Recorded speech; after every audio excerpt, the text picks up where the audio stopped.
네이버 주식 카페 리치시티인 아리스토세우스의 기술적 분석. 안녕하세요.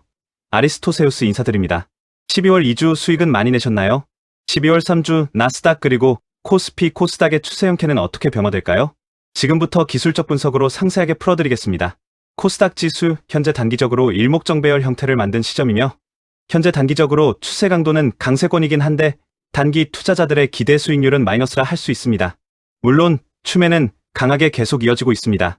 정말 아이러니하네요. 더구나 일목정배열을 만든 상태에서 추매가 강한데 단기 투자자들의 기대 수익률이 마이너스하면 일간 전환선을 이탈 시에 변동성이 클 것입니다. 즉, 이전에도 일간 전환선을 이탈한 이후 변동성이 컸으니까요. 다만 추매가 강한 시점이기에 반등 형태는 강할 것이라 예상할 수 있습니다. 현재 일간 MACD 지표의 오실레이터 형태는 뿔형태입니다. 물론 강한 뿔형태는 아니지만 매물이 강하다는 것입니다. 코스닥의 중기 형태는 어떨까요? 2주 전에 주간 전환선을 이탈한 이후 빠르게 장대 양봉을 만들어 5주선으로 밀어 올리고 있습니다. 정말 잘 만든 형태인데 여기서 일간 전환선을 이탈하게 된다면 정말 아쉬울 것 같습니다. 더구나 이번 주를 기점으로 중기적으로 추세 강도가 강세권에 진입한 시점이기에 주간 OBV 지표의 형태를 본다면 정말 강한 정배열을 만든 시점이기에 날벼락인 시점일 텐데요. 다만 주간 DMI 지표의 형태를 본다면 상승 탄력성의 기울기가 낮아진 형태이기에 이전의 변동성을 따라갈 수밖에 없는 시점입니다. 월간 형태를 본다면 월간 저항선에서 주저앉을까요? 아마도 그럴 가능성은 적을 것입니다.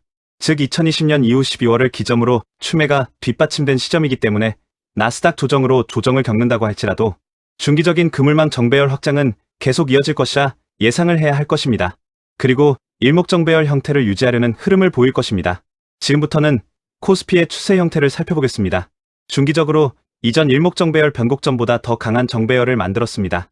물론 현재 중기적으로 추세 강도는 매우 약화된 상태입니다. 더구나 주간 이격도 정배열 형태를 본다면 정배열 이격이 강한 만큼 변동성도 커질 것이라 예상을 해야 합니다. 주간 트릭스 지표 형태를 본다면 길게 본다면 상승 탄력은 잃어갈 가능성이 클 것입니다. 더구나 시간이 갈수록 중기 투자자들의 추매는 강세권에서 약화되고 있습니다. 물론 이번 주를 기점으로 주간 SMI 지표의 변곡점을 다시 만든 시점이지만 이전과 같은 상승 탄력성을 가져가기는 힘들 것입니다. 현재 단기적으로 일목정배열 형태를 다시 만들어 간다고 할지라도 주간 호행선 박스권만큼 확장 이후 다시 내던져질 가능성이 매우 클 것입니다. 즉 4361포인트에서 눌림목이 만들어질 가능성이 클 것이라 보며 그리고 중요한 건 일간 추세 형태를 본다면 확장 시동을 건 후 상당 기간 5일선을 타고 확장되었습니다.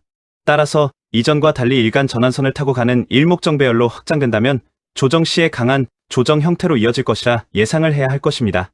코스피 지수 4361포인트를 뚫고 일간 박스권만큼 4596포인트까지 오른다? 아마도 일목정배열 형태로 확장된다면 힘들 가능성을 염두에 두어야 할 것입니다. 마지막으로 나스닥 지수에 대한 기술적 분석을 진행하겠습니다. 나스닥 일간 추세 형태를 전체적으로 본다면 뭔가 두려움이 밀려오지 않습니까? 일간 전환선을 이탈하여 일목정배열을 이탈한 시점에서 담주 나스닥 추세 형태는 매우 큰 변동성을 가져올 가능성이 클 것입니다. 더구나 일간 이격도 형태를 본다면 시간이 갈수록 이격도 간격이 좁혀진 형태를 알 수 있습니다.